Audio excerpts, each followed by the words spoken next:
It was supposed to be the perfect ending to a perfect day. The reception had wrapped just an hour earlier, the last of the guests drifting out into the warm Arkansas night.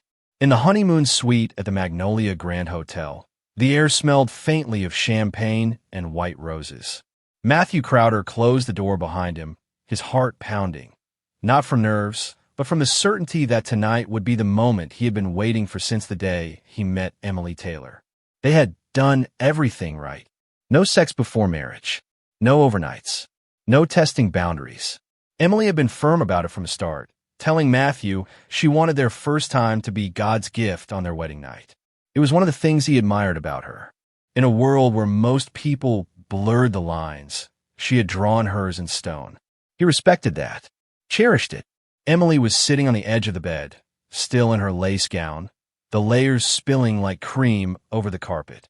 Her veil was gone, her hair slightly mussed from hours of dancing.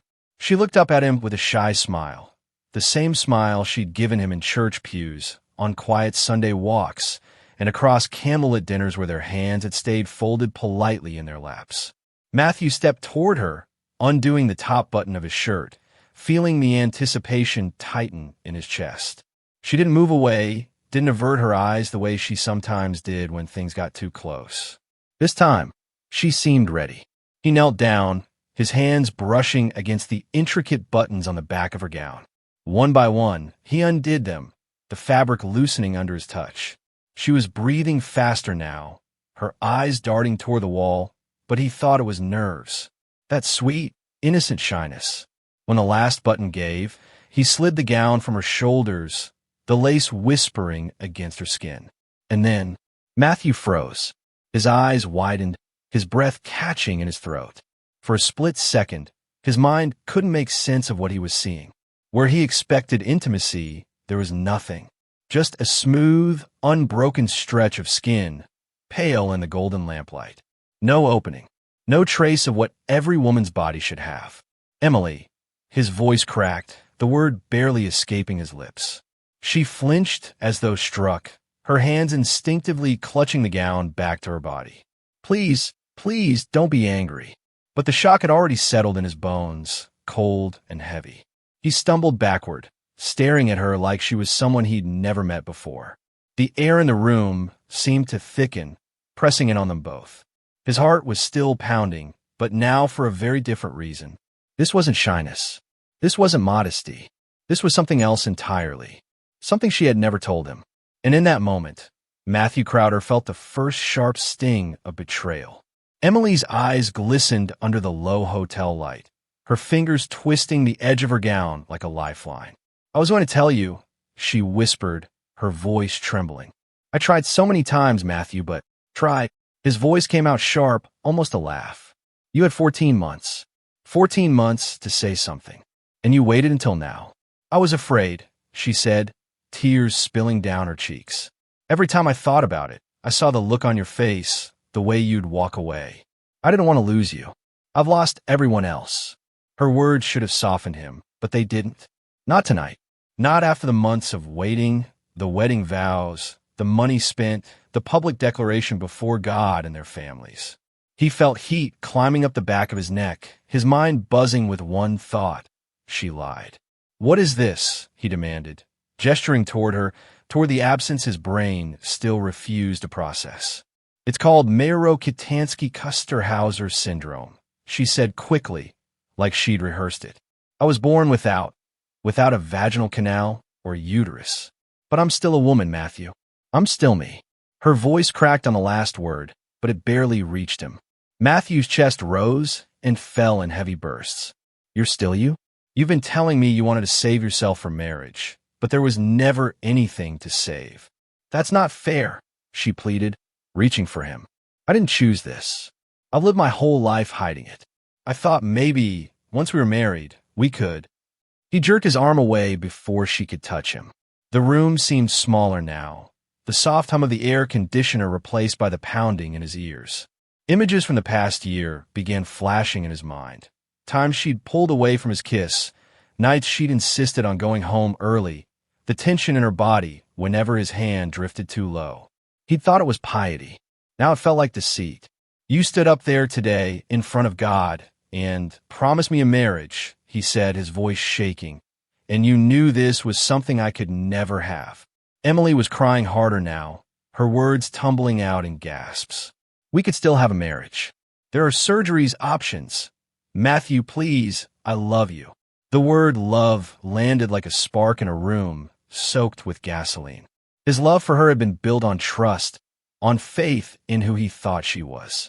And now, staring at her, all he could see was a stranger in a white gown, clutching a secret she had guarded more fiercely than her vows. Matthew stepped back, his hands balling into fists at his sides. His pulse roared, the betrayal wrapping around his throat like a tightening rope. And for the first time since he'd met her, he didn't see Emily as his bride. He saw her as the person who had just destroyed him. Matthew's breathing grew louder in the silence, ragged and uneven, like each inhale scraped against the inside of his ribs. Emily took a tentative step toward him, her bare feet silent on the carpet. Please sit down. Just let me explain it all. We can talk about this tomorrow when you're calmer. Tomorrow. The word slammed into him like an insult, as if this betrayal could be neatly folded away, tucked under a pillow until morning. As if he could lie next to her tonight, pretending nothing had happened, knowing the truth now sat between them like a gaping chasm. Talk. His voice was low, but the edge in it cut through the air. What's left to talk about? You've been lying to me since the day we met. I wasn't lying, she said quickly. I was protecting myself. You don't know what it's like, Matthew. When I told my high school boyfriend, he told everyone. I had to switch schools. My own mother told me not to talk about it ever again. And you, her voice faltered. You were different. I thought, maybe you could love me for me. Matthew let out a humorless laugh, shaking his head. Love you for you? You made sure I never even met you. I fell in love with an idea. Emily, not the truth. The anger in his voice grew heavier, taking up space between them. His hands twitched, not yet reaching for her, but restless, like they needed to do something. Emily's eyes darted toward the door. It was only a few steps away, but she didn't move. Instead, she pressed her palms together in front of her chest, as if in prayer. I want to tell you after the honeymoon, she whispered. I thought if we had time together, if you saw how much I loved you, you wouldn't leave. That's the problem, he said, stepping closer, his shadow falling over her. You didn't give me a choice. The muscles in his jaw clenched so hard it hurt. Her face was streaked with tears, her lips trembling. But even through the blur of her crying, she still looked serene, almost like she believed this could be fixed if she just said the right words. Something inside Matthew snapped. The months of restraint, the wedding day adrenaline, the crushing blow of betrayal, all of it fused into a single, consuming impulse. He grabbed her wrist, not hard enough to bruise, but enough to make her gasp. Matthew, please, she said, her voice breaking. I didn't mean to hurt you. But the hurt was already there, deep and burning, and it was no longer just about the secret. It was about the humiliation, the sense that the man he thought he was, the husband, the protector, the man in control, had been reduced to nothing in the span of a few heartbeats. His grip tightened. The sound of her breathing quickened, sharp and shallow. The hotel lamp flickered, as if the room itself was holding its breath. And for the first time in his life, Matthew wasn't thinking about what God would want him to do. He was thinking about what it would take to make this feeling stop. Matthew's grip moved from her wrist to her shoulders, fingers digging into the satin and lace as if he could crush the fabric straight into her skin. Emily winced, her voice trembling. You're hurting me. Good, he muttered, his eyes locked on hers. But there was no softness left in them. Because I'm hurting too. And you don't get to walk away from this like nothing happened. She shook her head rapidly, her messy curls sticking to the dampness of her cheeks. Matthew, listen to me. This isn't about you not being enough. It's about me being broken. The word broken landed like another slap. He just stood before God, vowing to love and protect her. And now she was telling him he'd married someone who considered herself defective, a truth she'd hidden until after he signed his name on the marriage license. I should have known, he said through gritted teeth, the memories flashing again, Every deflection, every excuse, every time she'd leaned into a hug only to pull away. You played me. You made me the fool in front of everyone. No, I didn't. Her voice cracked, desperation spilling out of her. I wanted us to have a life together. I wanted to be your wife in every way I could be. Please. Her plea was cut short when Matthew shoved her backward. She stumbled onto the bed, the skirts of her gown billowing around her like a collapsing cloud. She tried to push herself up, but he was already on her, his weight pressing her down, the mattress groaning under them. The lamp's golden light turned her face into a pale mask of terror. She twisted under him, trying to reach the nightstand, maybe for the phone, maybe just to put something solid between them. But his hand shot out, wrapping around her throat. The contact was electric, terrifying. Her breath hitched, her eyes widening as his fingers tightened. Matthew, she croaked, both hands clawing at his wrists. Stop, please.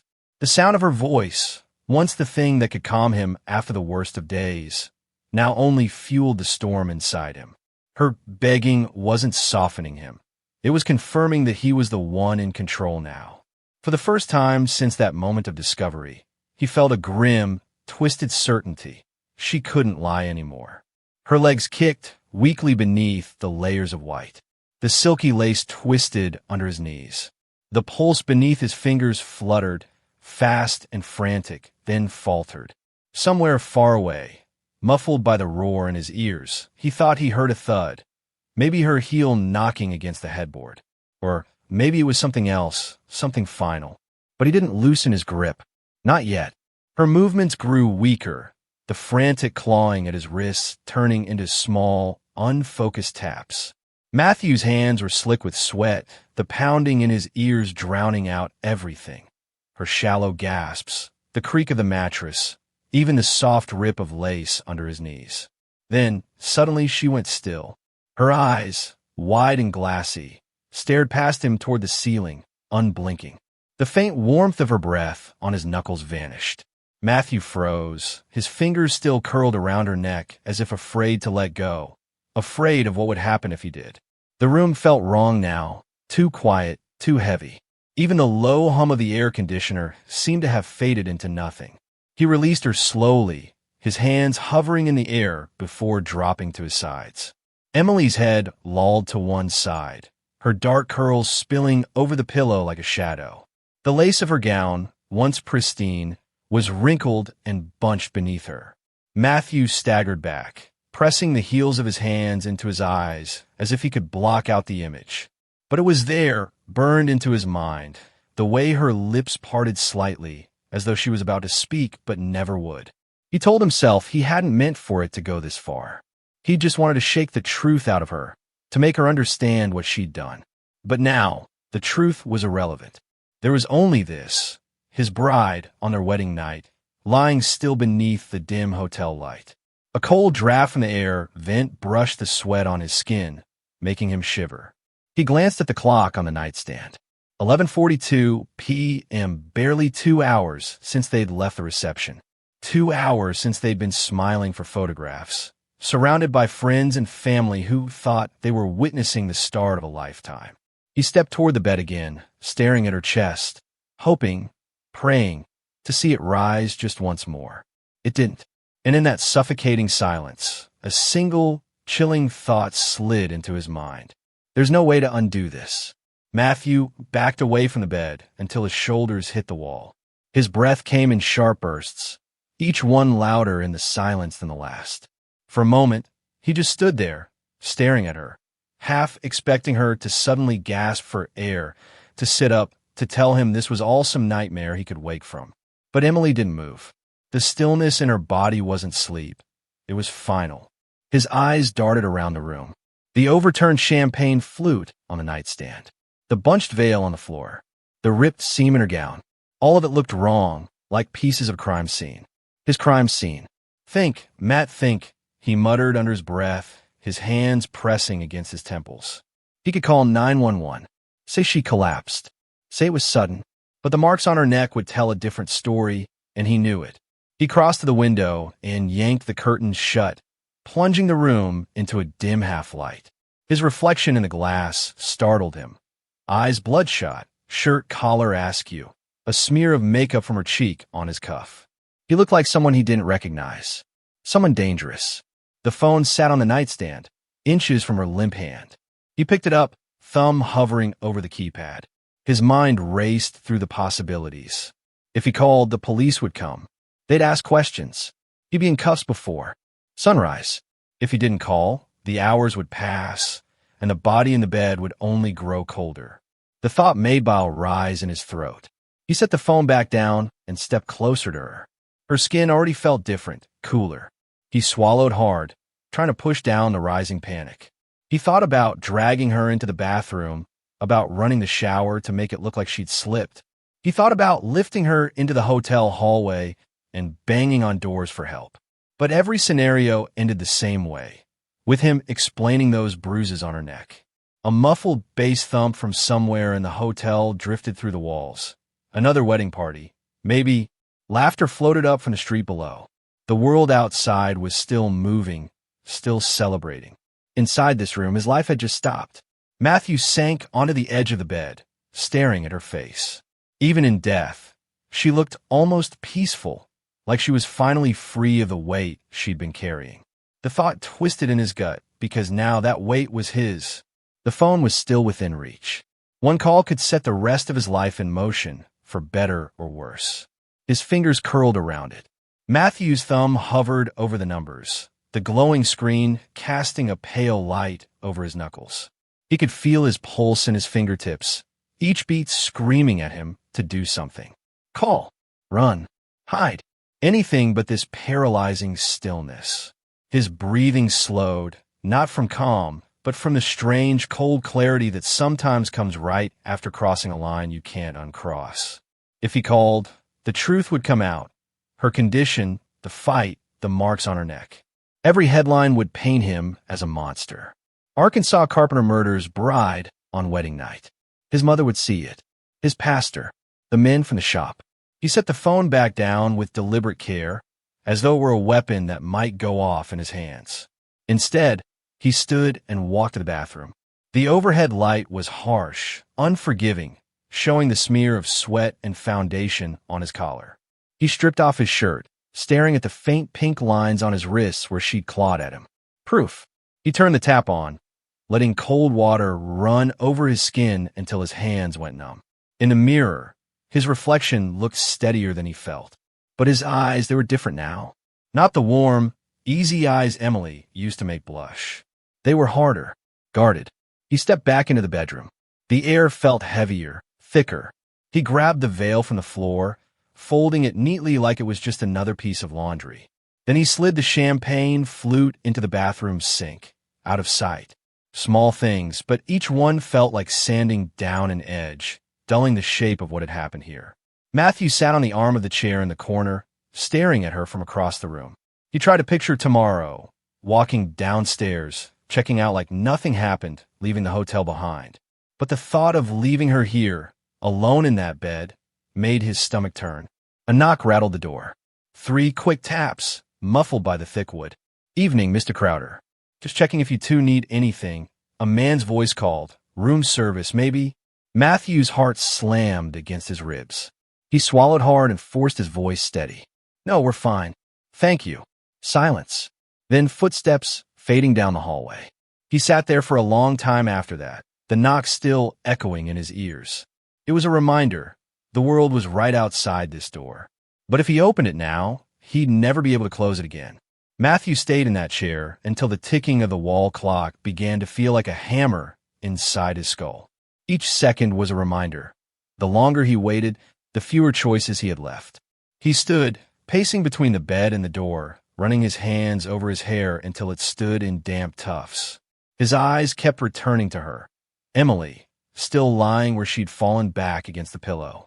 The soft lamplight gave her skin a pale, almost waxy glow. He knew he couldn't leave her here. Not like this. Pulling his suitcase from the corner, he unzipped it halfway before freezing. The reality of what he was about to do slammed into him, putting his wife, his bride, into a piece of luggage like she was nothing more than a thing. He gripped the edges of the case until his knuckles turned white, then shoved it away. No, that would never work. His mind shifted, scanning for anything, any plan that didn't end with him in prison before sunrise. He thought of carrying her down the fire escape, maybe to his truck parked 2 blocks away. He could take her out to the lake, the same one they'd driven past on their first date. It was deep, still surrounded by woods. Things disappeared there. He grabbed the bedspread and began pulling it free, the fabric rasping against the mattress. Every sound felt amplified in the silence. He laid it out on the carpet, glancing at the door every few seconds, half expecting another knock. When he slipped his arms under her, the weight of her startled him. She felt heavier than she should, the dead weight unbalanced, limp in a way that made moving her harder than he'd imagined. Her head lolled against his chest, her hair brushing under his chin. For a flicker of a second, it almost felt like carrying her across the threshold, except the warmth was gone. He lowered her onto the bedspread and wrapped the edges around her like a shroud, tucking it tight. His pulse roared in his ears. Another knock, this one softer, but closer, maybe the door next to theirs. Voices in the hallway, laughing, passing by. The sound made him freeze, crouched beside her, his hands gripping the bundle he'd just made. If anyone saw him like this, it was over. The laughter faded. The hallway went quiet again. Matthew took one long breath, then slid his hands under the wrapped form, ready to lift. The plan was simple.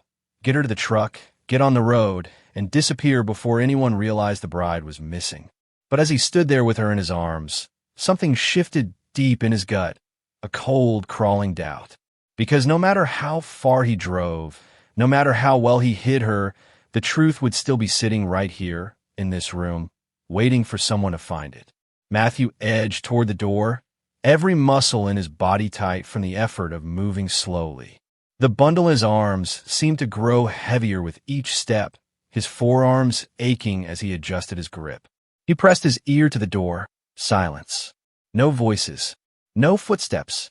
Just the low, distant hum of the hotel's ice machine.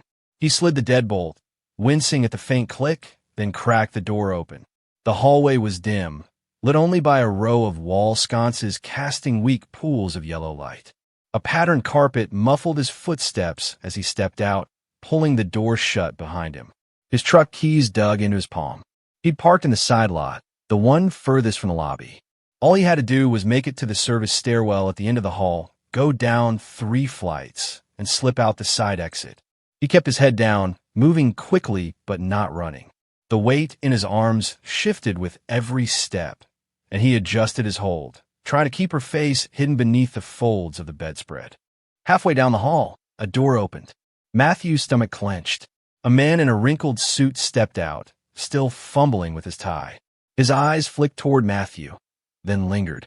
You need some help with that? Looks heavy." Matthew forced a strained smile.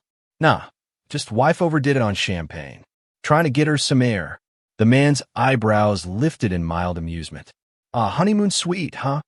He chuckled, clearly buying it, and shuffled off toward the elevator at the opposite end of the hall. Matthew kept walking, his breath only steadying when the man disappeared from view. At the stairwell door, he nudged it open with a shoulder, the hinges groaning in protest. The concrete steps stretched down into shadow. He descended quickly, each footstep echoing off the walls. On the second landing, a faint metallic clatter froze him in place, someone down below, moving around. A janitor's cart came into view, a gray-haired man mopping near the side exit. Matthew's pulse spiked. If he walked past carrying this, there'd be questions. The mop water would splash on her. The bedspread might shift. He backed up a step, retreating into the shadows of the stairwell, holding his breath until the sound of the mop sloshing faded and the door banged shut. Now, he hurried down the last flight, shoulder barging through the exit door into the humid Arkansas night. The smell of asphalt and honeysuckle hit him all at once. His truck was there, waiting in the far corner under a flickering street lamp. He crossed the lot fast, fumbling with the keys, finally yanking the passenger door open and sliding her inside. The bundle sagged against the seat, the shape awkward and uncooperative. He slammed the door and got behind the wheel, gripping it hard enough to make his knuckles ache. For a moment, he just sat there, engine idling, eyes fixed on the glowing exit sign above the lot. The road out of town was just beyond it. If he drove now, there'd be no turning back. Matthew eased the truck out of the parking lot, headlights off until he'd cleared the corner. The streets of Little Rock were quieter now, the tail end of a Saturday night giving way to the early hours of Sunday. Neon signs flickered over half-empty bars, and the occasional car drifted past, but no one seemed to notice the dark pickup moving through the shadows. He kept one hand on the wheel, the other resting on his thigh, to stop it from shaking. The bundle in the passenger seat shifted with the truck's movement, the bedspread pulling slightly to reveal a pale curl of hair. He yanked it back into place, his heart hammering. Every red light felt like an eternity. At one intersection, a police cruiser rolled up across from him, its headlights cutting through the cab. Matthew stared dead ahead, fighting the urge to glance over. The light turned green, and the cruiser turned in the opposite direction, its tail lights vanishing into the night. He took the long way out of town, avoiding the main highway. His route wound through dark residential streets, past silent houses with curtains drawn. The familiarity of all, the same town where he'd bought Emily flowers, where they'd picked out their wedding bands, made his chest ache in a way he didn't want to think about. Finally, the road narrowed, street lamps giving way to open blacktop and thick trees. The lake was still 15 minutes away. A pair of headlights flared in his rearview mirror. They stayed there, close, too close. His pulse spiked again. He checked his speed, barely over the limit. The other vehicle didn't pass, just followed. He imagined the driver leaning forward, peering into the cab, wondering what was under the bundled fabric in the passenger seat. After 2 miles, the headlights suddenly turned off onto a dirt driveway, swallowed by darkness.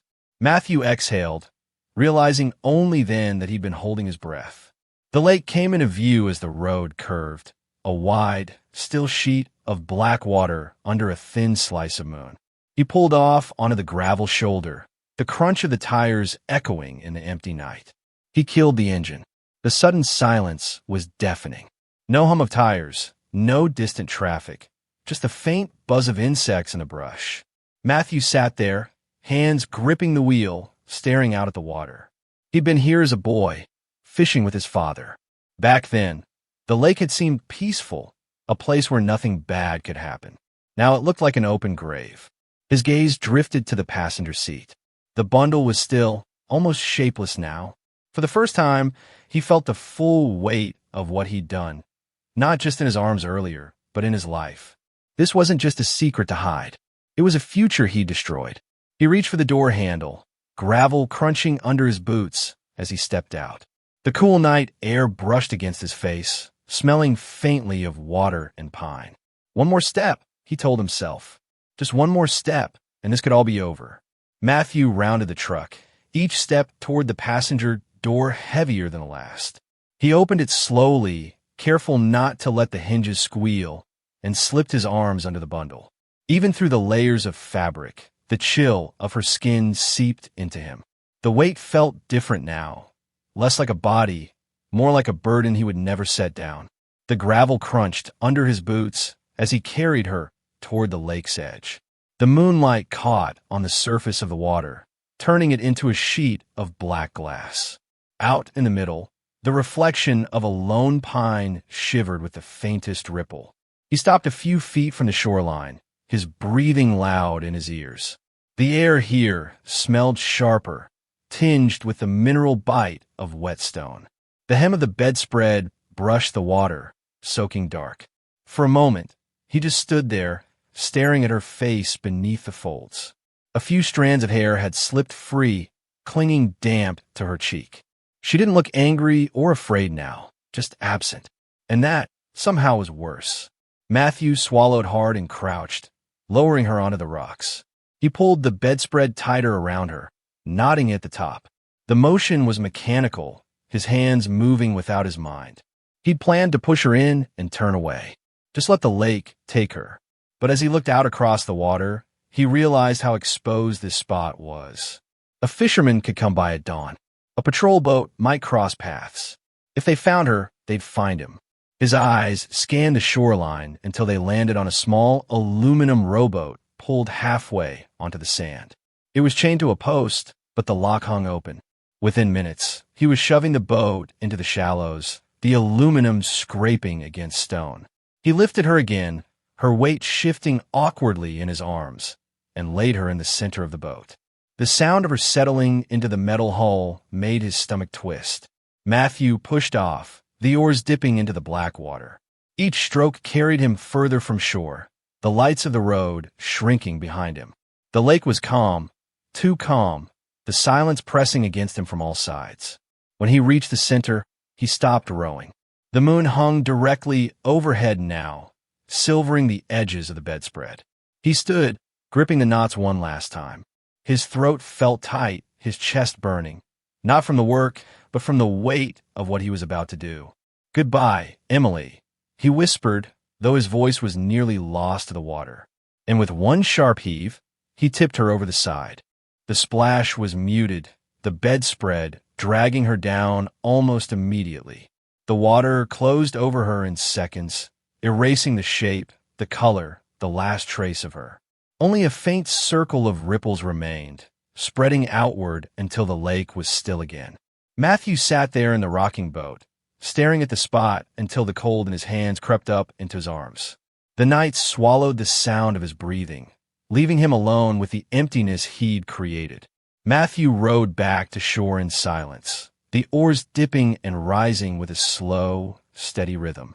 Each stroke felt heavier than the last, not from the weight of the water, but from the invisible pull of what he'd just left beneath it.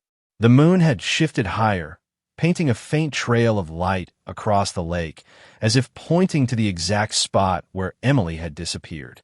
When the boat scraped against the shore, the sound was too loud, too sharp in the stillness. He hauled it back onto the sand, his muscles trembling from more than exertion.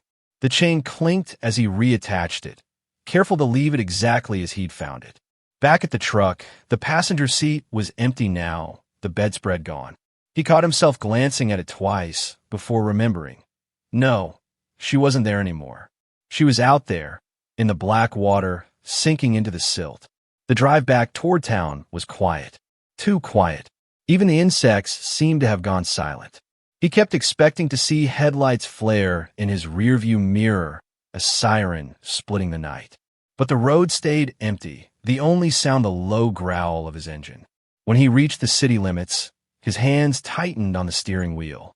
Part of him wanted to go straight home, park the truck, crawl into bed, and pretend the last 2 hours had never happened. But another part knew he had to cover his tracks. He pulled into a self-serve car wash on the edge of town. Under the harsh fluorescent lights, the truck looked different, more exposed, like the metal itself knew what it had carried. He fed quarters into the machine, spraying the floor mats, the passenger seat, every inch of the cab until it dripped. Water pooled under his boots, washing small flecks of dirt and pine needles down the drain. He told himself it was enough. It had to be enough. By the time he made it back to the Magnolia Grand Hotel, the lobby was nearly empty. A lone night clerk glanced up from the desk as Matthew crossed the marble floor. "Evening, Mr. Crowder. Everything all right?" the clerk asked, his voice casual. Matthew forced a tired smile. "It just needed some air. She's resting." The clerk nodded, returning to his computer without another word. But as Matthew stepped into the elevator, the weight in his chest tightened. Resting. It wasn't a lie. Emily would never wake again. Inside the suite, the bed looked wrong. The pillow where her head had been still bore the faint imprint of her skull. The champagne bottle sat unopened on the table. The room smelled faintly of her perfume, sweet and floral, clinging to the air like a ghost that refused to leave. Matthew sat on the edge of the bed, staring at the empty space beside him. Somewhere out there, the lake was holding its secret. But as he listened to the hum of the air conditioner and the faint drip of water from the bathroom tap, he had the chilling sense that the secret wasn't going to stay buried for long. The knock came just after sunrise. A sharp, deliberate rap against the suite door that jolted Matthew from the shallow, restless half-sleep he'd collapsed into. The room was washed in pale gold light now, but it didn't feel warm. It felt like a spotlight. He sat up slowly, every muscle stiff. His mouth was dry, his head pounding with a dull, steady throb. For a few seconds, he considered ignoring it, pretending he was still asleep, that nothing was wrong. But the knock came again, firmer this time. "Mr. Crowder?" "Hotel security," a male voice called through the door. "We need to speak with you." Matthew's pulse spiked. He swung his legs over the side of the bed, tugging on the shirt he'd left draped over the chair. His mind scrambled for explanations, alibis, anything that would sound casual. When he opened the door, a stocky man in a navy blazer stood there beside the night clerk from the previous evening. The clerk's smile was gone now, replaced by a pinched, uneasy expression. "Sir," the security man said, "the front desk received a call for one of your guests' family members. They've been trying to reach your wife all morning and can't get through. They're worried." Matthew feigned confusion, scratching the back of his neck. "She's still sleeping. Long night, you know." The security man's gaze flicked past him into the suite. "Mind if we just check on her?" For their peace of mind. Matthew hesitated just a fraction too long, the kind of pause that made people look harder. He stepped aside reluctantly. "Sure, but she's a light sleeper." The two men stepped in, scanning the room. The bed was rumpled but empty. The bathroom door stood open, the counter bare. The security guard's brow furrowed. "When's the last time you saw her?" he asked. "Late," Matthew said quickly. "She said she wanted some air, maybe a walk. I must have fallen asleep before she came back." The clerk exchanged a glance with the guard. "We've checked the lobby cameras," the clerk said slowly. "She didn't come through the front entrance last night, or this morning." Matthew felt the heat rising in his neck. "Maybe she used a side exit?" The guard nodded, but his eyes stayed locked on Matthew. "We're going to have to notify the police. Just a standard missing person protocol." Matthew forced a stiff smile. "Of course. Whatever you need to do." As they left, the guard's radio crackled. "Unit 3, you'll want to see this. Found something by the side lot." Matthew's stomach dropped. He closed the door slowly, leaning against it for a moment, trying to steady his breathing. The lake had been dark and deep, but now, with daylight pouring in, it felt like everything was moving closer to the surface. 20 minutes later, there was another knock, this one louder, sharper, the kind that didn't ask permission. When Matthew opened the door, two uniformed Little Rock police officers stood there, flanking a man in plain clothes with a leather badge case clipped to his belt. The plainclothes man stepped forward first. "Mr. Crowder?" "Detective Harris, LRPD. We'd like to ask you a few questions about your wife's whereabouts." Matthew stepped back, letting them in. "I told the hotel she went out for some air last night and didn't come back." Detective Harris's eyes swept the room as he spoke. He didn't write anything down, just watched, his gaze lingering on the bed, the open curtains, the champagne bottle still on the table. "And what time was that?" Maybe midnight. I'm not sure exactly. I was tired." Harris nodded slowly, as though filing away the answer for later. One of the uniformed officers was already moving toward the bathroom, glancing at the counter, the trash bin, the damp towel draped over the rack. "We found something in the parking lot this morning," Harris said casually, turning back to Matthew. "About 30 yards from the side exit. A bedspread. Hotel issue. Wet." Matthew's stomach tightened. He forced his tone flat. "Okay, so." Harris's lips curved slightly, but it wasn't a smile. It had some long dark hairs tangled in the fabric. "Could be nothing. Could be something. You wouldn't happen to know how it got there?" Matthew shook his head quickly. "No. No idea. People take stuff from hotels all the time. Maybe it got dropped in the rain." The detective took a slow step closer. "Weather report says it hasn't rained here in 4 days." Matthew's jaw flexed, but he said nothing. The uniformed officer from the bathroom reappeared, holding a small plastic evidence bag. Inside was a single false eyelash, its adhesive strip smeared with makeup. "Found this in the drain," he said. Harris took the bag, glanced at it, then looked back at Matthew. "Mr. Crowder, when was the last time you and your wife argued?" Matthew's heart thumped against his ribs. "We didn't argue. She needed some space." Harris studied him for a long moment, his expression unreadable. Then he nodded toward the uniforms. "Let's get a statement from him down at the station. Standard procedure." Matthew's throat went dry. "Am I under arrest?" "Not at the moment. Harris said smoothly. "But you're the last person to see her alive, or at least the last person to see her." The words hung in the air like a shadow, and for the first time, Matthew felt the walls of the suite closing in, not because of the room's size, but because there was nowhere left to go. The station smelled faintly of burnt coffee and floor cleaner, the kind of scent that clung to your clothes long after you left. Matthew sat at a metal table in a small interview room, the overhead fluorescent buzzing like an angry wasp. A camera in the corner blinked red. His hands rested flat on the cold surface, fingers splayed to hide the slight tremor. Detective Harris walked in without a file, without a notebook, just a paper cup of coffee that he set down in front of Matthew without asking if he wanted it. Then he sat opposite, leaning back in a chair with the ease of someone who'd done this 1,000 times. "Let's start from the top," Harris said. "What time did you and your wife get back to the hotel after the reception?" Matthew kept his voice steady. "Around 11, and she left the room when?" "Midnight, maybe a little before." "I told you. She wanted some air." Harris nodded slowly, then leaned forward, elbows on the table. "See, here's the thing. We've checked every camera in and out of the hotel. Your wife doesn't appear on any of them after 10:47 p.m., when you two walked into the elevator together. After that, nothing. No side exits. No lobby. No parking lot. So unless she figured out how to vanish into thin air, I'm having trouble with your timeline." Matthew forced a shrug. "Maybe she found a blind spot. I don't know every inch of your camera system." Harris's gaze sharpened. "Funny thing, though, we did find something in one of those blind spots. That bedspread I mentioned earlier? Security footage shows someone carrying it toward the side, lot around 12:15 a.m. Couldn't see the face, but the build, the height, pretty close to yours."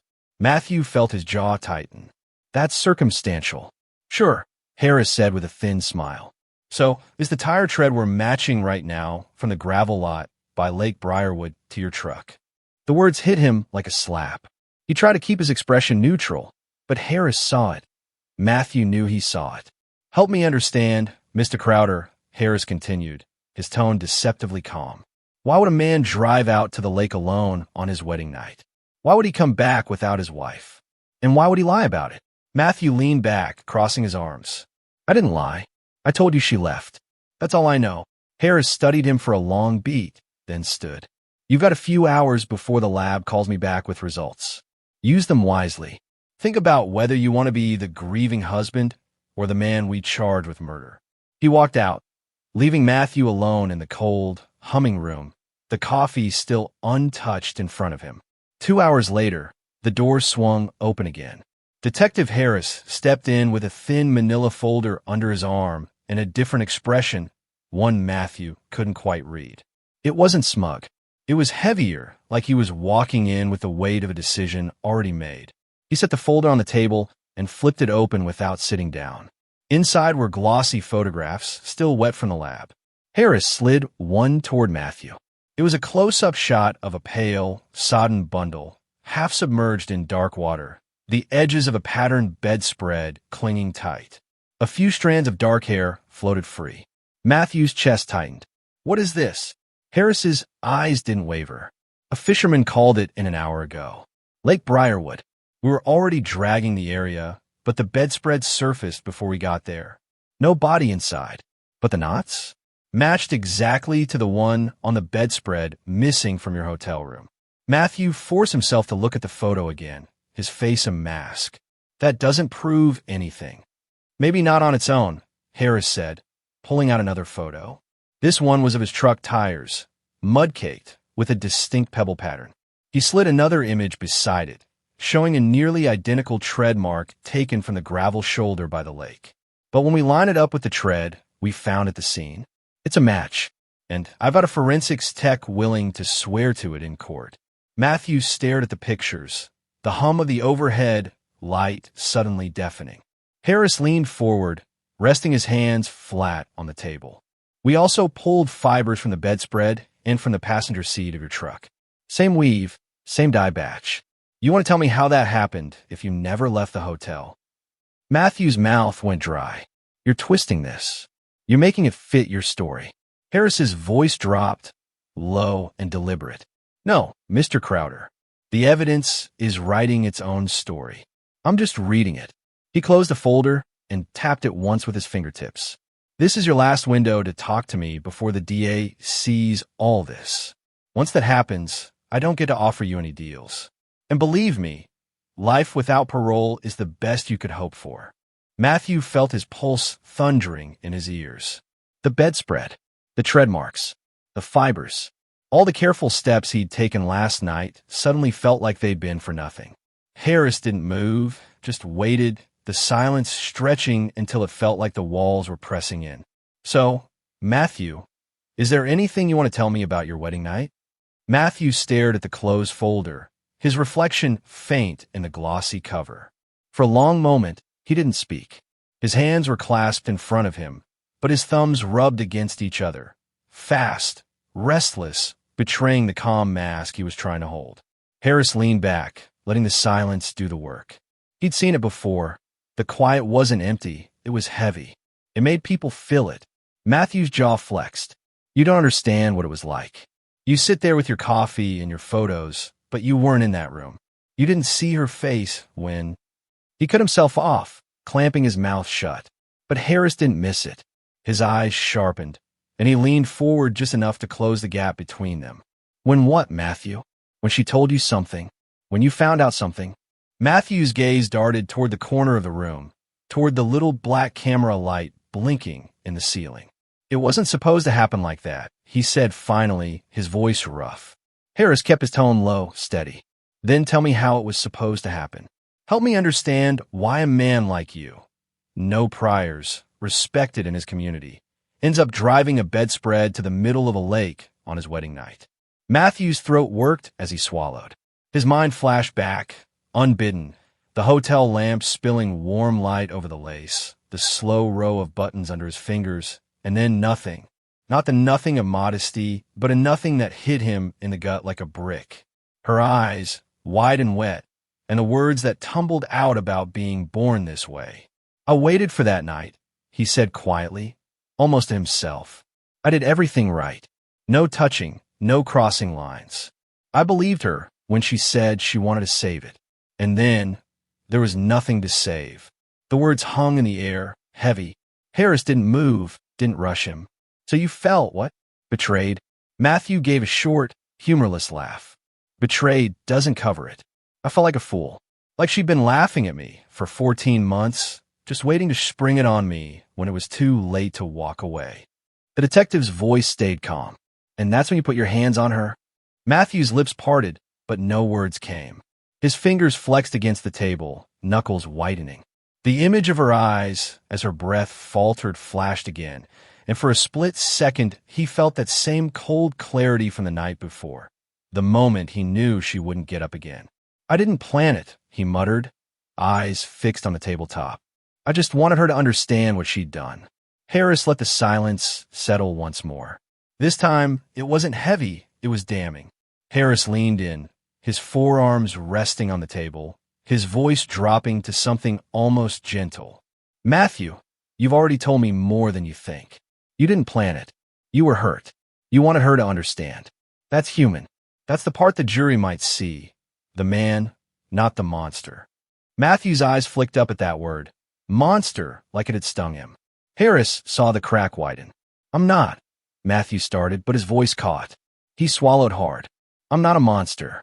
Then don't let the story get written without you, Harris said softly.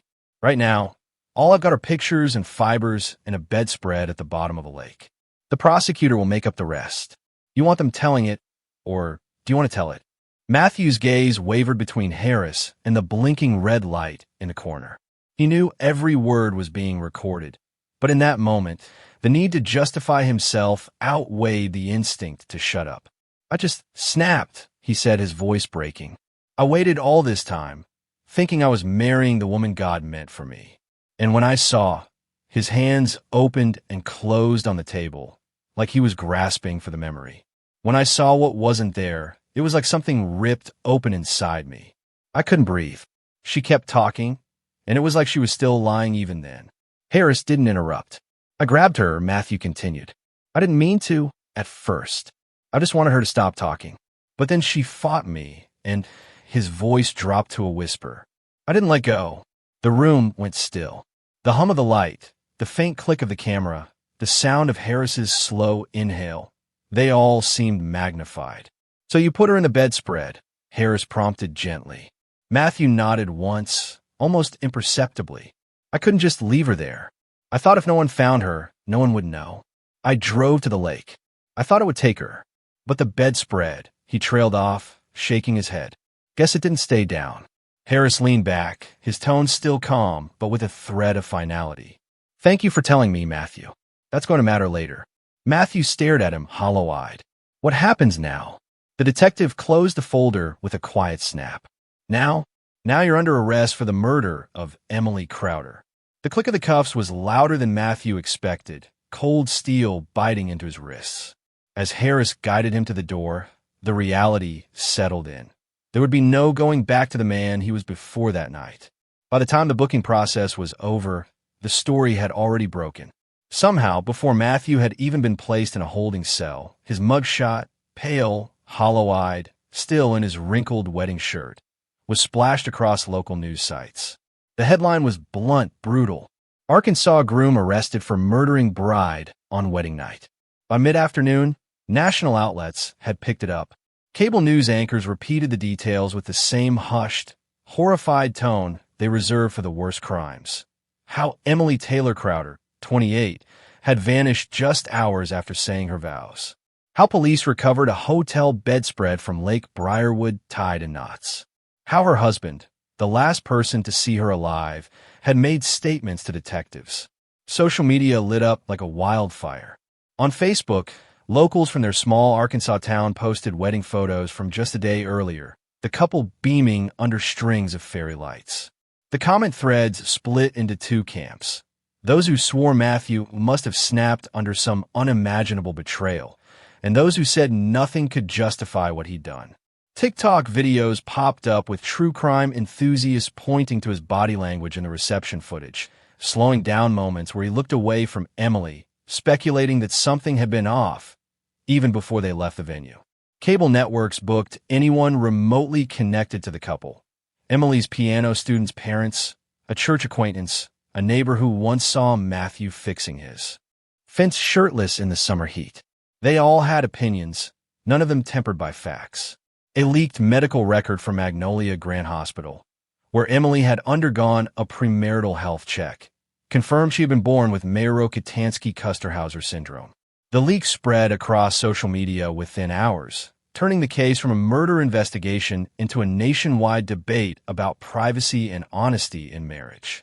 Overnight, it stopped being just a murder case. It became a cultural battleground. Talk radio callers ranted about deception in marriage, while advocacy groups condemned the way Emily's body was being dissected in public, even in death. Detective Harris, now swarmed with press outside the precinct, gave the same measured statement to every microphone shoved in his face. We are still searching for Mrs. Crowder's body. Evidence recovered so far supports the charges against Mr. Crowder. We asked the public to allow this case to be decided in court, not in the streets or online. Inside his cell, Matthew could hear the hum of the television from the guard station. His own name kept drifting down the hallway, tangled with the words murder, bride, and wedding night. Every time it did, the walls seemed to close in just a little more. The courthouse in Pulaski County was packed to its marble columns on the first day of Matthew Crowder's preliminary hearing.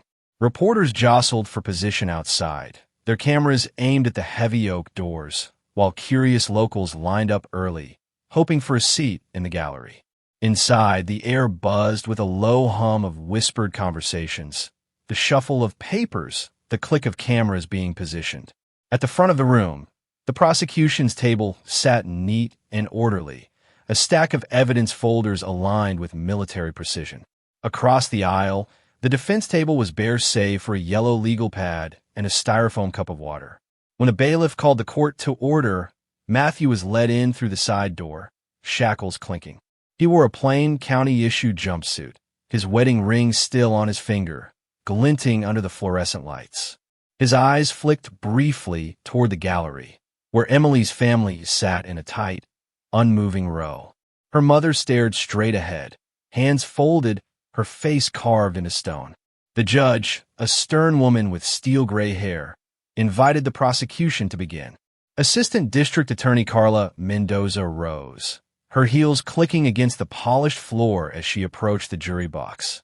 "Ladies and gentlemen," she began, her voice steady but edged with steel, "this case is about trust, the trust you place in the person you vow to love for the rest of your life. On the night of June 17th, that trust was betrayed in the most violent way imaginable. The defendant, Mr. Matthew Crowder, murdered his wife, Emily, just hours after their wedding, then attempted to dispose of her body in Lake Briarwood. She walked them through the evidence. The bedspread recovered from a lake, the tire tread matching Matthew's truck, the fibers found in the cab, and most damning of all, the recorded interview where Matthew admitted he didn't let go." Mendoza's voice softened for a moment, drawing the jury in. Emily Crowder deserved the truth in life, and she deserves justice in death. The evidence will show that the defendant's actions were deliberate, calculated, and fueled by anger when he discovered something about Emily she had no obligation to disclose in that moment, her medical condition. But no secret, no personal truth justifies taking a life. When she sat down, the defense attorney, Daniel Kirk, rose slowly, buttoning his jacket. His approach was different, measured, almost conversational. "This is not a whodunit," Kirk began. "You've heard my client's words. Yes, something tragic happened in that hotel room. But you will also hear about the shock, the emotional devastation, and the deep sense of betrayal he experienced in that moment. You will hear about the condition Emily lived with, and how she chose to conceal it for over a year, knowing how central intimacy was to my client's beliefs and identity." He glanced toward Matthew. "This case is not about a cold-blooded killer. It's about a man who snapped. One tragic, irreversible moment where hurt and humiliation boiled over into something he will regret for the rest of his life." Kirk stepped back, letting the words hang in the air.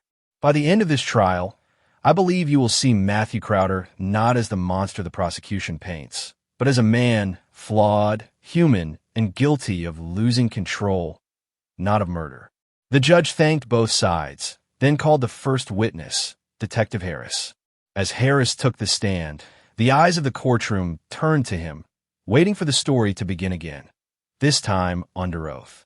Detective Harris adjusted the microphone on the witness stand, his badge catching the light as he faced the prosecutor. "Detective," ADA Mendoza began, "please tell the court how you became involved in this case." Harris's voice was steady, each word measured. "On the morning of June 18th, I was called to the Magnolia Grand Hotel in Little Rock regarding a missing person, Emily Crowder. Her husband, Matthew Crowder, was the last person known to have seen her. He recounted the initial search, the wet hotel bedspread found near the side lot, the tire tracks at Lake Briarwood that matched Matthew's truck, and the fibers connecting the bedspread to the passenger seat." As he spoke, the jury leaned forward, the story unfolding like a crime drama. Only this one had no commercial break. "Detective, did the defendant make any statements to you about that night?" Mendoza asked. "Yes," Harris replied, his eyes briefly flicking toward Matthew. "In an interview at our station, Mr. Crowder admitted he put his hands around his wife's neck. His exact words were," Harris set down his coffee, leaning in slightly. "Matthew, before we go any further, you have the right to remain silent and the right to have an attorney present. Do you want a lawyer here?" Matthew shook his head, his eyes rimmed red. "No, I just want to tell all. I don't need anyone. I just need you to understand." Harris gave a slow nod. "All right, then let's start from the moment you unlocked the hotel room door. I didn't let go." He also admitted wrapping her in the bedspread and taking her to the lake. Mendoza held up a printed transcript. "Is this a true and accurate record of that interview?" "It is." The defense tried to chip away at Harris's testimony, suggesting Matthew had been under emotional duress, that his words had been taken out of context. But Harris remained unshaken, his calm professionalism cutting through every hypothetical the defense threw at him. By the end of the day, the jury had heard enough. The deliberations were short, just under 4 hours. When they filed back into the courtroom, the foreperson's voice was clear. "We find the defendant, Matthew Crowder, guilty of second-degree murder. The sentence came 2 weeks later, 30 years in Arkansas Department of Corrections. No parole for at least 25. The prison gates clanged shut behind Matthew on a damp September morning. The reality of it, the endless gray walls, the shouts echoing from cell blocks, the smell of bleach and metal, settled into his bones. In the yard, he kept himself. In the mess hall, he ate quickly, eyes down. Nights were the worst, when the quiet pressed in and sleep wouldn't come.